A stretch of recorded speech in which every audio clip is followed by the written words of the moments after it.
Hello everyone, कैसे हैं आप लोग। तो आज हम लोग करेंगे क्लास 10th का वेरी इंपॉर्टेंट चैप्टर फिजिक्स का।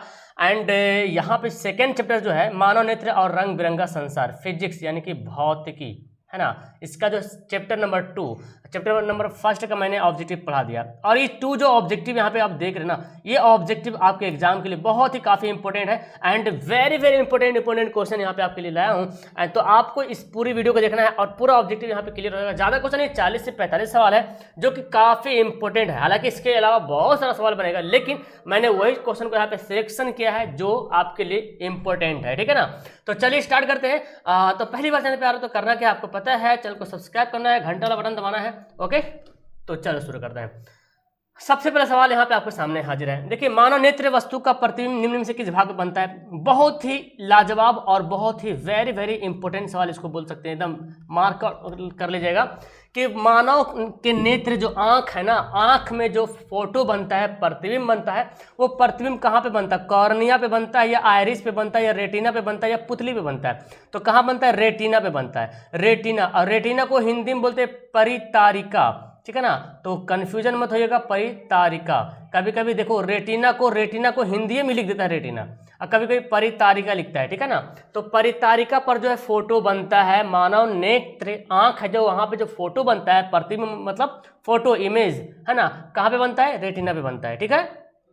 मानव नेत्र में क्या होता है, ये भी सवाल पूछा गया, जो एकदम इंपॉर्टेंट सवाल मैं आपके लिए लाया हूँ। मानव नेत्र किसी प्रकार का लेंस नहीं होता है, गलत बात है। अवतल लेंस होता है, गलत बात है। उत्तल लेंस होता है। देखिए, मानव का जो नेत्र होता है ना, वो उत्तल लेंस होता है। क्या होता है, उत्तल लेंस होता है, ठीक है ना, उत्तल लेंस होता है, ऑप्शन नंबर सी। और मैंने आपको पहला चैप्टर में बताया था, लेंस जो था ना, अपवर्तन, प्रकाश का अपवर्तन में आपको पढ़ना था आपको कि मानव का नेत्र जो है तो उत्तल लेंस होता है। सूक्ष्मदर्शी, ये भी नोट कर लीजिएगा, है ना,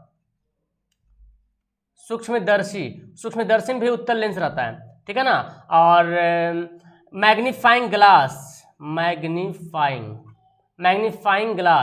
इसमें भी उत्तल लेंस रहता है, और मानव नेत्र में तो उत्तल लेंस रहता है, ठीक है। ओके, चलो आगे बढ़ते हैं। सामान्य नेत्र के रेटिना पर बनने वाला प्रतिबिंब क्या होता है, यानी कि नॉर्मल जो आंख होती है ना, जो नॉर्मल आई होती है, उस पर जो फोटो बनता है, प्रतिबिंब जो रेटिना पे जो फोटो बनता है, तो वो प्रतिबिंब कैसा होता है। क्या वो आभासी होता है, क्या वो वास्तविक होता है, वास्तविक उल्टा होता है। तो देखो, आंख पे फोटो तो वास्तविक बनता है, लेकिन फोटो उल्टा बनता है ना। आंख पर जो फोटो बनता है वास्तविक बनता है, यानी कि रियल इमेज बनता है, लेकिन उल्टा बनता है। और बात यहाँ पे यह है कि जब उल्टा बनता है तो हम सीधा किसी को हम देखते हैं तो सीधा देखते हैं, ये ब्रेन के माध्यम से, दिमाग की वजह से जो है हम किसी वस्तु को सीधा देख पाते हैं। लेकिन एक्चुअल में फोटो जो क्या बनता है, वास्तविक और उल्टा बनता है, ठीक है ना, वास्तविक और उल्टा बनता है, ठीक है। आगे है, स्पेक्ट्रम प्राप्त करने के लिए किसका उपयोग करते हैं। स्पेक्ट्रम आपने पढ़ा था इस तरह से अगर एक कलर गुजारते हैं तो देखिए यहाँ पे बहुत सारा 7 कलर आ जाएगा, है ना। ये प्रिज्म है, बैजानी पिनाला विबग्योर, है ना, 2 2 4 2 6, तो 7 यहाँ पर हो जाएगा। यानी कि प्रिज्म के द्वारा जो है हम क्या करेंगे, स्पेक्ट्रम प्राप्त किया जा सकता है प्रिज्म के द्वारा, ठीक है ना। चलिए आगे है, टिंडल प्रभाव कौन सी घटना की परिघटना को प्रदर्शित करता है। टिंडल प्रभाव समझते हैं। टिंडल प्रभाव जैसे कि आपने सिंपल सी बात यहाँ पे देखते होंगे, क्या बोलते उसको, ये जैसे कि कोई घर है, घर में आपने देखा यहाँ पे खिड़की अगर खुला हुआ है तो उधर से सूर्य, ये सन है, और सन की लाइट अगर आएगी तो आपको पूरा लाइट दिखेगा, और यहाँ पे क्या क्या धूल कण उड़ रहा है, छोटा सब कुछ दिखेगा। उसी को बोलते हैं टिंडल प्रभाव। तो टिंडल प्रभाव जो होता है किस कारण होता है, तो ये क्या हो रहा है, प्रकाश का परिकिरण हो रहा है। क्या हो रहा है, प्रकाश का परिकिरण, स्कैटरिंग ऑफ लाइट, ठीक है ना। प्रकाश के परिकिरणन की वजह से टिंडल प्रभाव घटना होती है, ठीक है ना। तो ऑप्शन क्या हो जाएगा, डी हो जाएगा। चलिए आगे बढ़ते हैं। अभिनेत्र लेंस की फोकस दूरी में परिवर्तन किया जाता है, यानी कि अभिनेत्र जो लेंस है, जो मानव का जो नेत्र है, उसकी लेंस की फोकस दूरी को बदला भी जाता है। क्यों नहीं बदलेगा, जब हम दूर को देखेंगे तो फोकस दूरी दूर पे बन जाएगा, जब हम नज़दीक को देखेंगे तो आंख का फोकस दूरी नज़दीक बनेगा। तो ये जो दूर, आपने आंखों से कभी दूर, कभी नज़दीक, कभी दाएं, कभी बाएं, सब तरफ देख रहे, आप जहां पे देख रहे हैं वहां पे फोकस दूरी बन रहा, तभी तो आपको क्लियर दिख रहा। अगर जहां पे आप देखना चाह रहे हैं और आपको क्लियर नहीं दिख रहा, मतलब आपका वहां पे फोकस जो है नहीं बन पा रहा, ठीक है ना। तो अगर आप 10 मीटर या 50 मीटर आप दूर देख रहे हो ना, और आपको 50 मीटर दूर वाली वस्तु दिखाई नहीं दे रहा, मतलब वहां पे आपका फोकस दूरी नहीं बन पा रहा। तो अगर आपका क्लियर आंख है, दिख पा रहा, जहां पे भी देख रहे दिख रहा, दूर दिख रहा, दूर देख रहे तो दूर दिख रहा, नजदीक देख रहे तो नजदीक दिख रहा, तो फोकस दूरी आगे पीछे हो रहा ना, इसको बोलते हैं पक्षमाभि, यानी कि पक्षमाभि पेशियों के द्वारा, सिलेरी मसल्स के द्वारा, ठीक है ना, सिलेरी मांसपेशियां होते हैं ना, उसके द्वारा जो है अभिनेत्री लेंस की फोकस दूरी बदला जाता है। तो सवाल बन सकता है कि फोकस दूरी किसके द्वारा बदला जाता है, तो क्या हो जाएगा, सिलेरी मांसपेशियां के द्वारा, ठीक है ना, ये एकदम याद रखेंगे, सवाल इंपॉर्टेंट है। जो नेत्र निकट की वस्तु को साफ साफ नहीं देख सकता उस नेत्र में होता है, बहुत इंपॉर्टेंट सवाल मैं समझा देता हूं। जो नेत्र निकट की वस्तु को साफ साफ नहीं देख पाता है, अब निकट का नहीं दिखेगा तो क्या दिखेगा, दूर के दिखेगा।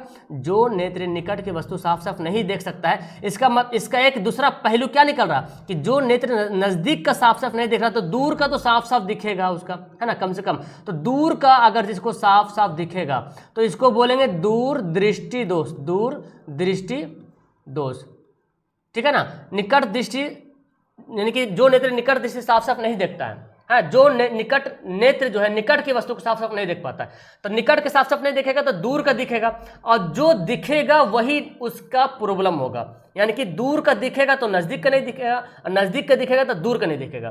तो यहाँ पे नजदीक का नहीं दिख रहा तो दूर का दिखेगा, अब दूर का जब दिख रहा तो दूर को जो दिखेगा वही दोष होगा। इतना याद रखो, जो दृष्टि दोष जो होने का जो कारण है ना, दिखे, याद करने का तरीका समझो कि जो दिखेगा, दूर का वस्तु देख पा रहे हैं तो आपका दूर दृष्टि दोष हो जाएगा, नजदीक की वस्तु सही सही देख पा रहे हैं, दूर का सही सही नहीं देख पा रहे हैं, तो जो देख रहे हैं वही दोष होगा। तो इसका मतलब क्या हो गया, दूर का आप सही से देख पा रहे हो ना, तो दूर दृष्टि दोष क्या हो जाएगा, दूर दृष्टि दोष। इसको हाइपरमेट्रोपिया भी बोलते हैं, ठीक है ना, फार साइडनेस या हाइपरमेट्रोपिया भी बोल सकते हैं। चलो आगे बढ़ते हैं। प्रकाश के किस वर्ण के लिए तरंगदैर्घ्य अधिकतम होता है, बहुत इंपॉर्टेंट सवाल। वेवलेंथ, किस रंग का, किस कलर का वेवलेंथ सबसे ज्यादा होता है, तो याद कीजिएगा, प्रकाश के लाल रंग का तरंगदैर्घ्य जो है सबसे ज्यादा होता है, और बैगनी का तरंगदैर्घ्य जो है सबसे कम होता है, ठीक है ना, बैगनी का सबसे कम होता है। वहीं अगर विचलन की बात कर ले कि विचलन, बैगनी रंग का विचलन, तो बताओ बैगनी रंग का विचलन जो है सबसे ज्यादा होगा, ठीक है ना, बैगनी रंग का विचलन जो है सबसे ज्यादा होगा, और लाल रंग का विचलन की अगर बात कर ले तो विचलन जो है सबसे क्या होगा, सबसे कम होगा, ठीक है ना, ये बात को याद कर लीजिएगा। तो जिसका तरंगदैर्घ्य ज्यादा उसका विचलन कम, जिसका तरंगदैर्घ्य कम उसका विचलन ज्यादा, ठीक है ना। चलो आगे बढ़ते हैं। दोपहर के समय सूर्य कैसा प्रतीत होता है, आपने देखा होगा जब दोपहर का समय आता है तो सूर्य आपको जो है श्वेत व्हाइट कलर का दिखाई पड़ता होगा, है ना, लेकिन जब डूबता है, जब निकलता है तो आपको लाल कलर का दिखाई पड़ता है ना जी। जब सूर्य डूबता है यानी कि सूर्योदय, अच्छा उदय हो गया, एंड सूर्यास्त, तो इस टाइम जो है सूर्य कैसा दिखता है, लाल दिखता है, लाल रेड कलर टाइप का दिखता है, लाल दिखता है, ठीक है ना। आगे सवाल देखिए, टिंडल का प्रभाव देखा जा सकता है। टिंडल प्रभाव कहाँ पे देखेंगे, बाजार में कहाँ देख पाएंगे, बाजार में तो यार पूरा मार्केट है, देखना मुश्किल है। खेत में नहीं दिखेगा, आपको जंगल में दिखेगा। जंगल जैसे पेड़ पौधा दुनिया भर का है ना, पत्तियों के बीच से जो है 2 पत्तियों 3 पत्तियों के बीच से जो प्रकाश नीचे आती है ना, तो वहां से आपको दिखेगा, अरे हाँ ये तो मतलब पूरा धूलकण पूरा दिखेगा। तो आपको टिंडल प्रभाव कहाँ दिखेगा, जंगल में दिखेगा। और किसके कारण टिंडल प्रभाव होता है, प्रकाश का परकिरण के कारण, क्योंकि लाइट स्कैटरिंग होता है, फैलता है वहां पे, है ना, प्रकाश का होता है फैलता है स्कैटरिंग के कारण, ठीक है। वायुमंडल नहीं होता तो आकाश कैसा प्रतीत होता, बहुत इंपॉर्टेंट सवाल। अगर वायुमंडल ही नहीं होता तो आकाश कैसा दिखता, काला दिखता, है ना, आकाश काला दिखता है। और एक ऐसे सवाल एक कहा था कि अंतरिक्ष पे अगर कोई आदमी जाता है तो उस टाइम भी उसको प्रकाश काला ही दिखाई पड़ता है। आंख व्यवहार होती है, देखिए सवाल ये रिपीट हो चुका है। आंख व्यवहार, आंख किस तरह व्यवहार होती है, अवतल दर्पण की तरह, उत्तल दर्पण की तरह, अवतल लेंस की तरह, उत्तल लेंस की तरह। देखिए आंख जो व्यवहार होती है किस तरह, उत्तल लेंस के द्वारा, दर्पण तो नहीं, आंख में तो लेंस लगेगा। और आपको मैं बता दूं उत्तल लेंस को अभिसारी लेंस कहते हैं, प्यारे दिमाग से यहाँ पे याद करना, ये पूछा जा सकता है, क्योंकि लेंस तो आपने अपवर्तन में पढ़ा है, लेंस तो आपने क्या पढ़ा, अपवर्तन में भी लेंस पढ़ा है ना, तो लेंस से सवाल पूछा जा सकता है। और अवतल लेंस जो हो जाएगा उसको अपसारी भी बोल सकते हैं, अपसारी। अभिसारी का मतलब होगा कन्वर्जिंग लेंस, और अपसारी का मतलब होगा डायवर्जिंग, ठीक है ना जी। दर्पण के जस्ट उल्टा है प्यारे। अब अगर अपसारी दर्पण बोलेगा तो क्या हो जाएगा, जल्दी फटाफट कमेंट करो। अपसारी दर्पण किसको बोलते हैं, होमवर्क तुम लोग के लिए, अपसारी दर्पण किसे कहते हैं, यानी कि किस दर्पण को आप सारी दर्पण बोलेंगे, अवतल दर्पण के उत्तल दर्पण। देखते हैं किसको किसको पता चला।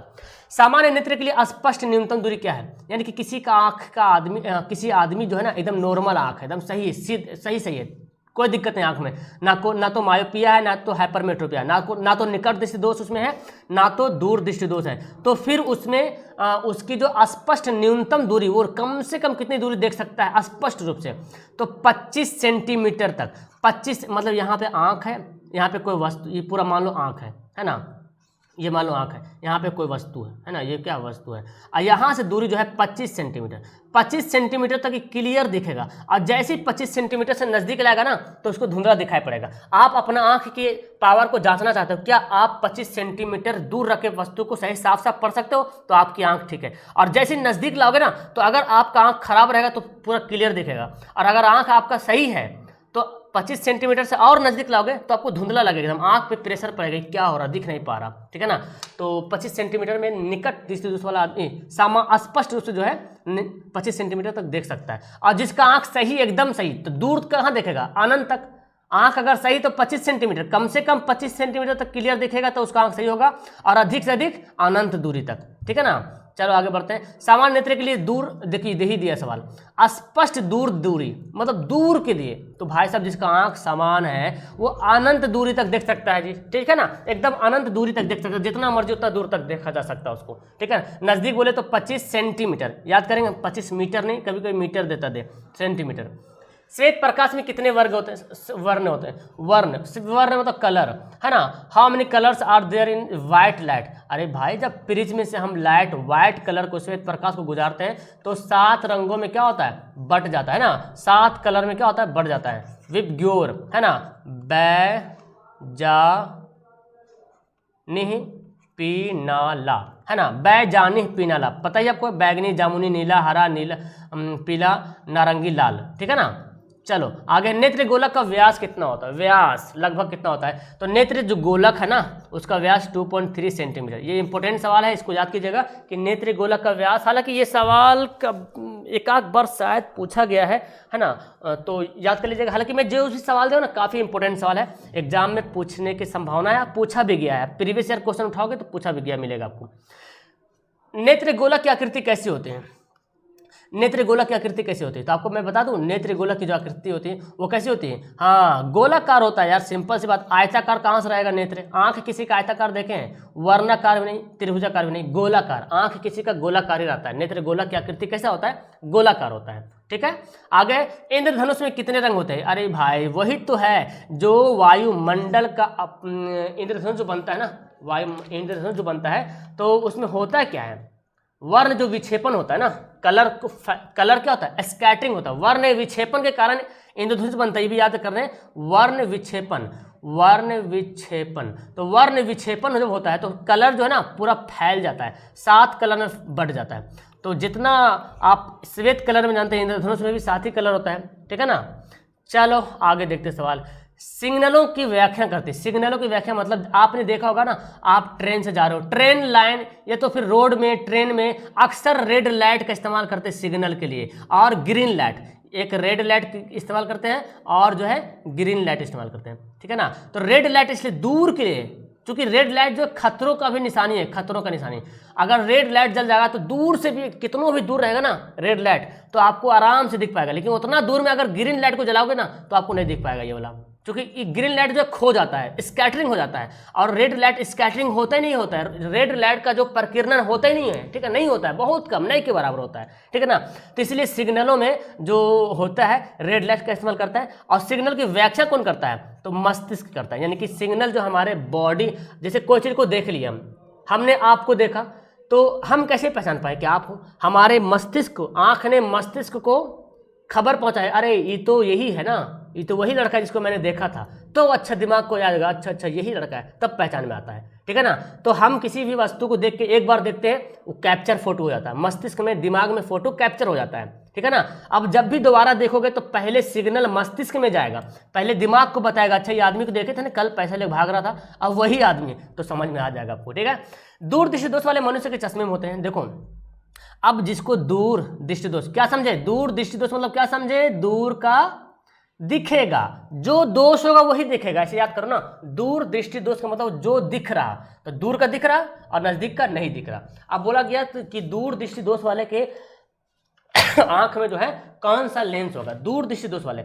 इसका मतलब क्या समझे, जो दिख रहा है ना, जो दिख रहा। अब जो दिख रहा मतलब क्या हुआ, दूर का दिख रहा, नजदीक का नहीं दिख रहा। अब नज़दीक का नहीं दिख रहा भाई साहब, नज़दीक का नहीं दिख रहा, तो नज़दीक को देखने के लिए हमको उत्तल लेंस का इस्तेमाल करना पड़ेगा। कौन सा लेंस, उत्तल लेंस का इस्तेमाल करना पड़ेगा, ठीक है ना। यानी कि जो जिसको दूर दृष्टि दोष होता है, जैसे मेरा जो चश्मा है ना, हमको दूर का नहीं दिखता है, नज़दीक का दिख जाता है। तो दूर दृष्टि दोष मतलब क्या हुआ, दूर का दिख जाना, नजदीक का नहीं दिखना। अक्सर बूढ़ी लोग दादा दादी में देखने को मिलता है, उसको दूर वाला पावर बहुत अच्छा लगता है, और नजदीक वाला देखिए बेटा सुई घुसा दो तो सुई में धागा घुसा दो। अक्सर अपने अम्मी को दादा को ऐसे बोलते हुए देखा होगा, नजदीक का नहीं दिखा, एकदम करीब से किताब वगैरह कोई पढ़ता होगा, तो उसके लिए उत्तल लेंस लगा दीजिए दादा के आंख में, तो भाई सब ठीक हो जाएगा, ठीक है ना। और वही उसी का ऑपोजिट निकट दृष्टि दोष में किस लेंस का प्रयोग करते हैं, निकट मतलब नजदीक का दिखेगा, दूर का नहीं दिखेगा। ये मेरा भी यही प्रॉब्लम है ना, मेरा सेम प्रॉब्लम, नजदीक का दिखता है मतलब दूर का क्लियर नहीं दिखता है। इसका मतलब क्या हुआ, दूर का फोकस नहीं बन पा रहा वहां पे, तब तो क्लियर नहीं दिख रहा। तो उसके लिए कौन सा यूज करें हम, अवतल लेंस यूज करेंगे। कौन सा लेंस, अवतल लेंस यूज करेंगे, यानी कि अपसारी लेंस। भाई साहब याद करना, अपसारी लेंस। चलो आगे बढ़ते हैं। जरा दूर दृष्टि दूर करने के लिए कौन सा लेंस लगाया जाता है, जरा दृष्टि दोष को दूर करना है, ठीक है ना। तो दृष्टि दोष ना आपने तो पढ़ा है ना। ऐसे तो किताबों में 3 दिया हुआ है, मेन रूप से 3 ही होता है, लेकिन एक और भी आपको देखने को मिलेगा, ठीक है ना।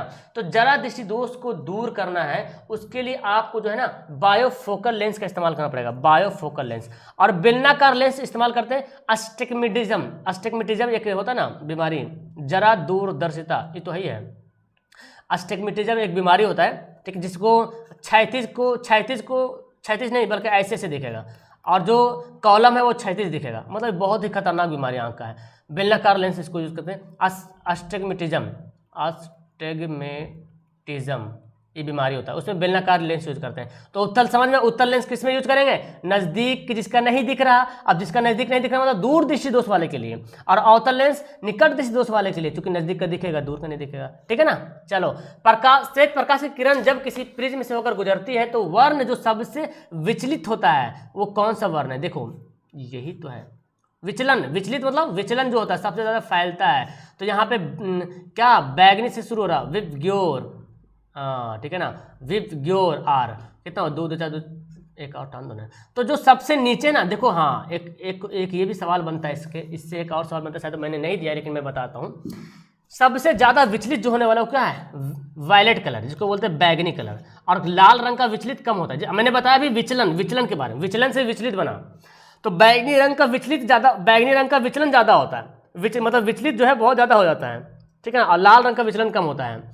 अब एक सवाल बनता है कि जब प्रिज्म में सबसे झुका हुआ कौन सा कलर आता है, झुका हुआ कलर, देखिए तो सबसे झुका हुआ कलर कौन है, बैगनी है, और सबसे कम झुका हुआ कौन है कलर, रेड है, क्योंकि रेड तो पूरा ऊपर में ना, यहीं से शुरू होता है, इधर से बैजाने पिनाला, ऊपर जाएगा लाल, ठीक है, नीचे शुरू करेंगे विबग्योर। तो आर जो है, रेड जो है बहुत कम झुका हुआ है ना, और बैगनी सबसे ज्यादा झुका हुआ है। कॉर्निया के पीछे एक संरचना होती है, उसे क्या कहते हैं, कॉर्निया के पीछे एक संरचना होती है, ठीक है ना, उसको क्या बोलते हैं, परितारिका बोलते हैं, और परितारिका को ही बोलते हैं इंग्लिश में आयरिस कहते हैं, ठीक है। चलिए आगे बढ़ते हैं। परितारिका नियंत्रित करती है, यानी कि आयरिस जो है किसको कंट्रोल करता है, सबका अलग अलग काम है, ठीक है ना। तो आयरिस जो होता है वो किसको कंट्रोल करता है, नेत्र के साइज को, कॉर्निया को, रेटिना को, या पुतली को। तो आयरिस जो है पुतली को कंट्रोल करता है, पुतली को छोटा बड़ा करने में। अक्सर आप धूप में जाओगे और धूप से जब अंधेरा में घर आओगे ना तो पूरा घर आपको अंधेरा दिखेगा, लेकिन एक्चुअली घर अंधेरा था नहीं, आप धूप से आ रहे हो ना, तो आपका जो है पुतली जो है बड़ा होया हुआ था, अब धूप में आ गया तो पुतली छोटा हो जाएगा। सॉरी, धूप में पुतली छोटा था, हाँ सॉरी, धूप में पुतली चूंकि प्रकाश ज़्यादा है ना तो पुतली छोटा हो जाता है, और जब घर आओगे तो वही पुतली बड़ा होगा, तो फैलने में थोड़ा टाइम लगेगा, है ना। अब धूप में थे तब पुतली छोटा था, तो वहाँ तो लाइट भी ज़्यादा थी ना, तो आपको दिख रहा था, लेकिन अंदर आओ तो जब आए रूम में तो पुतली उतनी बड़ा है और लाइट भी नहीं है, तो अंधेरा दिखेगा। अब जैसे धीरे धीरे पुतली बढ़ेगा आपको पूरा क्लियर दिखेगा। तो ये छोटा करने, पुतली को घटाने बढ़ाने का काम कौन करता है, आयरिस करता है। समझ रहे मेरी बातों को ध्यान से, मजा आ रहा ना आप लोग को, लाइक वैक करना जरूर, ओके। नेत्र में प्रवेश करने वाली प्रकाश की किरणें को कौन कंट्रोल करता है, अब देखिए आयरिस जो पुतली को कंट्रोल करता है, और पुतली का काम क्या है, पुतली का काम है प्रकाश की मात्रा को कंट्रोल करना, यानी कि आंख के अंदर कितना प्रकाश जाएगा, कितना लाइट जाएगा, वो कौन कंट्रोल करता है? पुतली कंट्रोल करता है, ठीक है ना। और कॉर्निया की बात आई, हालांकि ये सवाल नहीं पूछा अभी तक, कॉर्निया की बात आई तो मैं बता दूं, नेत्रदान में जो है ना कॉर्निया को दान किया जाता है। आपने सुना होगा ऐश्वर्या राय जो अपने आंखों को दान कर दी है ना, ताकि हमारे मरने के बाद तो आंख का कोई तो यूज होगा नहीं, हम तो जमीन के अंदर ही चल जाएंगे मरने के बाद, लेकिन कम से कम किसी व्यक्ति को आंख यूज तो आ जाएगा ना, किसी अंधे व्यक्ति का वो आंख अगर लगा दिया जाए तो उसका यूज हो जाएगा, है ना। इसीलिए कॉर्निया का दान करते हैं। नेत्रदान में कौन सा पार्ट दान करते हैं? कॉर्निया को, ठीक है ना। मोतियाबिंद की स्थिति में क्या होता है? जब किसी को मोतियाबिंद होता है ना तो क्रिस्टलीय लेंस दुधिया हो जाता है, यानी कि जो लेंस है ना आंख का वो व्हाइट कलर का हो जाता है, और धुंधला भी, उसको लेंस क्या होता है? धुंधला होता है, दुधिया कलर भी होता है और धुंधला भी हो जाता है, पीला नहीं होता है, ठीक है ना। तो ये होता है मोतियाबिंद। आगे बढ़ते हैं, वायुमंडल में प्रकाश का कौन सा रंग अधिक प्रकीर्णन करता है? बताओ, सबसे ज्यादा फैलता कौन है? अब यहाँ पे कौन सा बोल, लाल नहीं, इन सबसे ज्यादा बोला गया, अधिक के मतलब हो गया सबसे ज्यादा, तो नीला कलर, जिसको बोलते हैं ब्लू कलर। ब्लू कलर का फैलना बहुत ज्यादा होता है, इसीलिए तो हमें आसमान नीला दिखाई पड़ता है ना। इसीलिए क्योंकि क्या है, आसमान में ब्लू कलर ज्यादा फैलता है, इसलिए हमको आसमान नीला दिखाई पड़ता है, ठीक है। आगे है, सबसे पहले सूर्य का स्पेक्ट्रम प्राप्त करने के लिए कांच के प्रिज्म का प्रयोग किसने किया था? सबसे पहले कांच के प्रिज्म का प्रयोग किसने किया था स्पेक्ट्रम प्राप्त करने के लिए? भाई साहब यही तो स्पेक्ट्रम है ना, ये जो प्रकाश गुजारा था इस तरह से, है ना, किसने किया था? न्यूटन साहब ने। किसने किया था? न्यूटन साहब ने किया था। ओके, ऑप्शन ए हो जाएगा। आगे है, इंद्रधनुष किस दिशा में बनता है? देखिए, इंद्रधनुष अक्सर इंद्रधनुष जब भी होगा ना तो बारिश के बाद होती है, ठीक है ना, और जहां पे सूरज रहेगा ना उसकी विपरीत दिशा में, यानी कि अगर इधर सन है ना, अगर इधर सूर्य है तो इसके इधर बनेगा, उल्टा साइड बनेगा, यानी कि सूर्य इधर जा रहा है, इधर सूर्य डूब रहा, तो आप फोटो इधर बनेगा इंद्रधनुष, उल्टा सूर्य के विपरीत दिशा में। और कब बनेगा? अक्सर बरसात के बाद बनता है ये इंद्रधनुष, आपने बारिश में ही देखा होगा इंद्रधनुष। निर्वात में प्रकाश की चाल कितनी होती है? ये तो पहला लेसन में भी सवाल आता है और दूसरा लेसन में भी सवाल पूछ दिया है ना, कि निर्वात में जहाँ पे हवा नहीं होती है वहाँ पे प्रकाश की चाल 3 लाख किलोमीटर प्रति घंटा, लेकिन यहाँ पे मीटर है इसलिए 3 × 10⁸ मीटर प्रति सेकेंड हो जाएगा।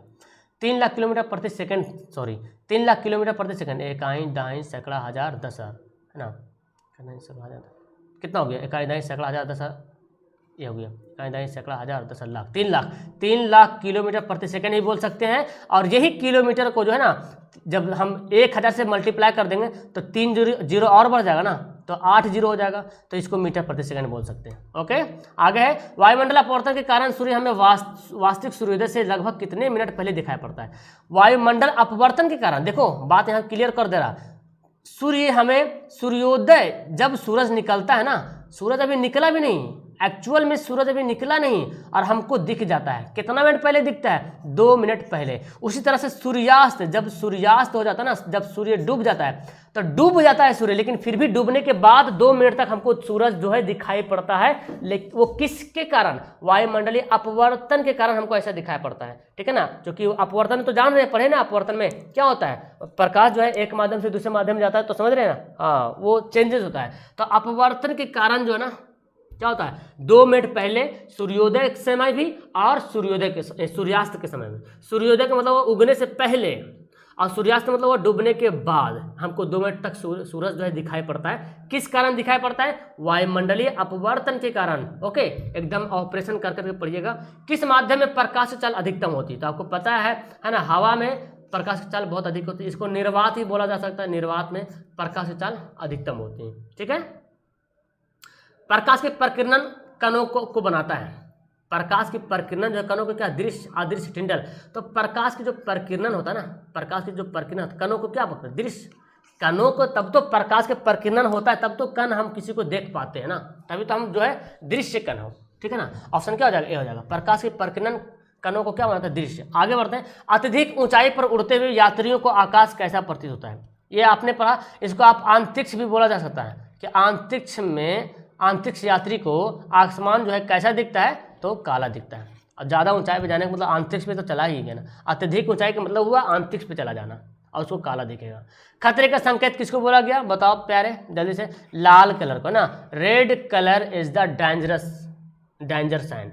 आपने बहुत जगह बोर्ड पे, रोड पे, बहुत जगह आपने ऐसा देखा होगा, क्योंकि दूर से ही दिख जाता है, अरे भाई साहब ये खतरा है, दूर से। अब नज़दीक जाकर देखे तो खतरा का साइन का मतलब ही नहीं रहेगा। खतरा का हमको पता चलना है तो आपको दूर ही से दिखे तब तो पता चलेगा ना, ठीक है ना। सूर्योदय या सूर्यास्त के समय आकाश कैसा दिखता है? देखिए, जब सूर्योदय होता है, जब सूरज निकलता है, या जब सूरज डूबता है, जब सनराइज होता है और जब सनसेट होता है, तो उस समय जो है हमको आकाश कैसा दिखाई पड़ता है? आकाश कैसा दिखाई पड़ता है? बोलो हमको। आकाश लाल दिखाई पड़ता है ना, लाल लाल टाइप का। जिस टाइम निकलता है, जिस टाइम डूबता है, तो आकाश हमको रेड रेड दिखाई पड़ता है। किसी कोलाइडी विलयन में निलंबित कणों से प्रकीर्णन की प्रकीर्णन पर निलंबित कणों से प्रकाश के प्रकीर्णन को क्या कहते हैं? क्या कहते हैं? टिंडल प्रभाव कहेंगे।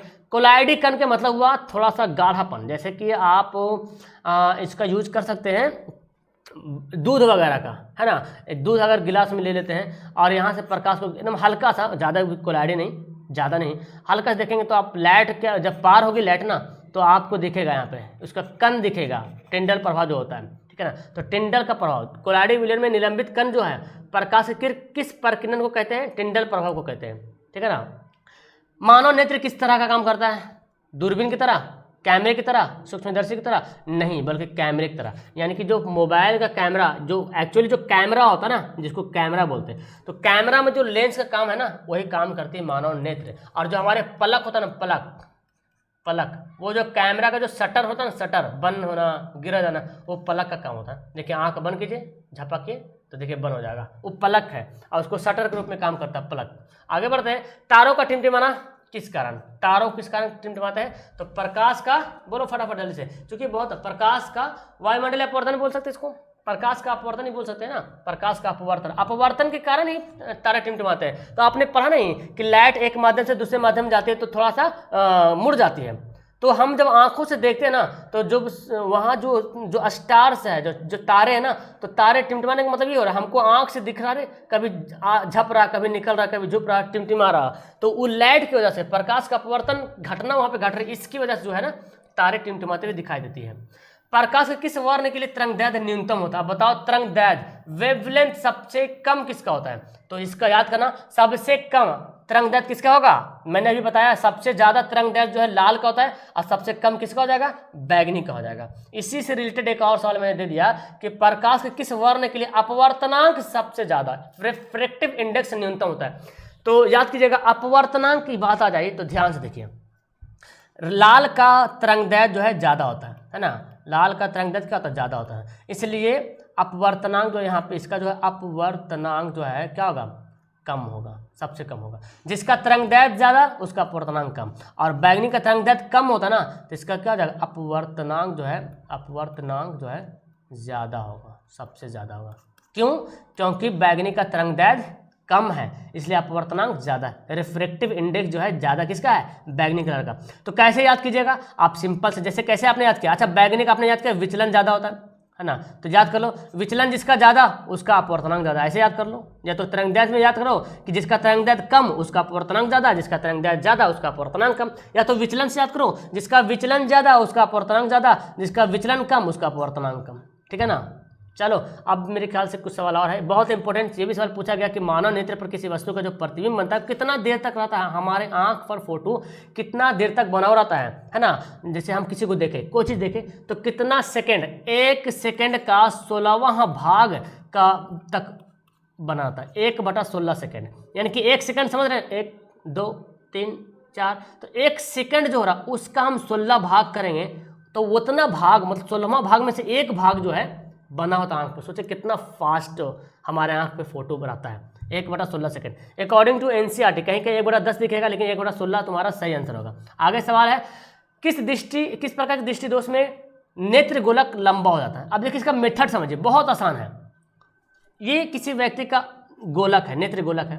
अब एक्चुअल में ये एक्चुअल गोलक है, अब किसी का ये जो है ना लंबा हो गया, ऐसे हो गया, ऐसे। अब देखो ऐसे हो गया, जो मैंने डॉट लाइन दिया, अब नेत्र गोलक कैसा हो गया? ऐसे हो गया। तो इसका तो फोकस दूरी तो यहीं पे बना था ना, देखो मैं ध्यान से दिखाता हूँ, जो यहाँ पे था एक्चुअल तो ये था, तो फोकस दूरी तो यहीं पे बन रहा था। ये जो फोकस आ रहा था, ये फोकस तो यहीं पे बन रहा था ना प्यारे। अब इसका नेत्र लंबा हो गया, अब फोकस, अब नेत्र गोलक जो लंबा हो गया, अब इसको यहाँ पे बनना चाहिए फोकस, तो भाई साहब फोकस जो यहाँ पे बन नहीं रहा। अब जब बन नहीं रहा तो दूर की वस्तु को देख नहीं पा रही है ना, तो निकट को देख रहा है लेकिन दूर का नहीं देख पा रहा। तो ये कब होता है ऐसा बताओ? नेत्र क्या बोला, नेत्र गोलक लंबा हो जाता है। लंबा हो जाता है मतलब लंबा हो गया तो दूर की वस्तु देख पाएगा नहीं, क्योंकि फोकस तो यहीं पे बन रहा है, फोकस जहाँ पे था वहीं पे बनेगा। अब इसको इधर नज़दीक लाने के लिए हमको क्या करना पड़ेगा? लेंस का इस्तेमाल करना पड़ेगा। अब नेत्र गोलक लंबा हो गया तो दूर की वस्तु उसको दिखेगा नहीं, नज़दीक की वस्तु दिखेगा। अब जो दिखता है वही दोष होता है, निकट दृष्टि दोष कहा जाएगा, ठीक है ना, निकट दृष्टि दोष हो जाएगा। अब यहाँ पे सवाल बन जाएगा कि जब दूर दृष्टि दोष होता है तो उसमें क्या होगा? नेत्र गोलक क्या हो जाएगा? ये तो छोटा हो जाएगा, है ना, नेत्र गोलक ही छोटा हो जाएगा। जैसे कि ये नेत्र गोलक है। अब यहाँ पे नेत्र गोलक छोटा होकर ऐसे हो गया, फोटो यहाँ पे बनना चाहिए था, अब यहाँ पे बन रहा। एक्चुअल में हमारा रेटिना यहाँ पे है ना, रेटिना तो यहाँ पे है लेकिन बन रहा है यहाँ पे, रेटिना से पहले ही बन जा रहा, तो नज़दीक का कहाँ से दिखेगा, है ना। अब उसको दूर का मुश्किल हो जाएगा, दूर का तो बनना चाहता है यहाँ पे, दूर का क्लियर दिख रहा, लेकिन अगर रेटिना से पहले बन जा रहा तो भाई साहब नज़दीक का देखना मुश्किल, यानी कि दूर का ही दिखेगा। और रेटिना का अगर पीछे बनता है, यहाँ पे देखो एक्चुअल रेटिना इसका यहाँ पे है और फोटो यहाँ पे बन रहा, तो रेटिना के पीछे बन जा रहा, तो पीछे बन जा रहा तो बनना तो चाहे रेटिना पे बनना चाहिए था, लेकिन बन जा रहा उधर, तो दिखेगा कहाँ से? दूर का वस्तु दिखेगा नहीं, नज़दीक का दिखेगा। और जो दिखता है वही दोष होता है, तो निकट दृष्टि दोष हमारा हो जाएगा, ठीक है ना। अब जब नेत्र गोलक छोटा हो जाएगा तो क्या हो जाएगा? दूर दृष्टि दोष हो जाएगा। अब अगर किसी को बोल जाएगा नेत्र गोलक छोटा हो गया तो कौन सा लेंस यूज करेगा भाई बताओ? नेत्र गोलक छोटा हो गया तो छोटा होने का मतलब क्या है? दूर का तो दिखेगा, नज़दीक का नहीं दिखेगा। अब नज़दीक का दिखने के लिए उत्तल लेंस का इस्तेमाल करेंगे। समझ में आ रहा? बातें समझ में आ रही? क्लियर हो रहा? अब एक बात और यहाँ से याद कीजिए, ये जो नेत्र है यहाँ पे था, एक्चुअली ये था, अब क्या नेत्र गोलक ऐसे हो गया, लंबा हो गया। सपोज डैट नेत्र गोलक लंबा हो गया था यहाँ पे, तो फोकस पहले यहाँ पे बन रहा था। अब देखो यहाँ पे लेंस है और रेटिना, अब एक्चुअली रेटिना उसको यहाँ पे चाहिए था ना, है तो यहाँ पे, लेकिन अब रेटिना उसको यहाँ पे मांग रहा कि हमको ये रेटिना यहाँ पे दो, तो नेत्र लेंस और रेटिना के बीच की दूरी क्या हो जाएगा? बढ़ जाएगा, है ना। तो इसके लिए हमको क्या करना पड़ेगा? लेंस का इस्तेमाल करना पड़ेगा सुधारने के लिए। ओके, तो फिलहाल इस वीडियो में इतना ही, सवाल काफ़ी था, इसके अलावा मैंने जो भी एक्स्ट्रा था मैंने आपको बता दिया है। उम्मीद करता हूँ कि आपको ये वीडियो बहुत ही काफ़ी हेल्पफुल और मज़ा आया होगा। तो कम समय में आपको मैंने ये चैप्टर का ऑब्जेक्टिव क्वेश्चन कंप्लीट करवा दिया। कैसे लगे आपको वीडियो नीचे कमेंट करना मत भूलिएगा, और हाँ, चैनल को सब्सक्राइब करिएगा if I help video and आपको जरा भी अच्छा लगा होगा, मजा आएगा तो वीडियो को लाइक जरूर कीजिएगा, अब घंटा वाला बटन जरूर दबाइएगा ताकि मेरी हर वीडियो का इन्फॉर्मेशन जाएगा। ऐसे आप इस सवाल को वेबसाइट पे भी पढ़ सकते हो, कमेंट बॉक्स के टॉप कमेंट पे जा करके वेबसाइट विजिट करो और वहाँ पे आपको ये सारा सवाल ऑब्जेक्टिव और सब्जेक्टिव के साथ अवेलेबल मिलेगा। और अगर आपको PDF वगैरह लेना है तो देखो नीचे नंबर जा रहा, उस नंबर पे आप मुझसे कांटेक्ट कर सकते हो। Okay, that's all, thank you everyone, मिलते हैं नेक्स्ट वीडियो में, तब तक के लिए बाय, अपना ख्याल रखिएगा।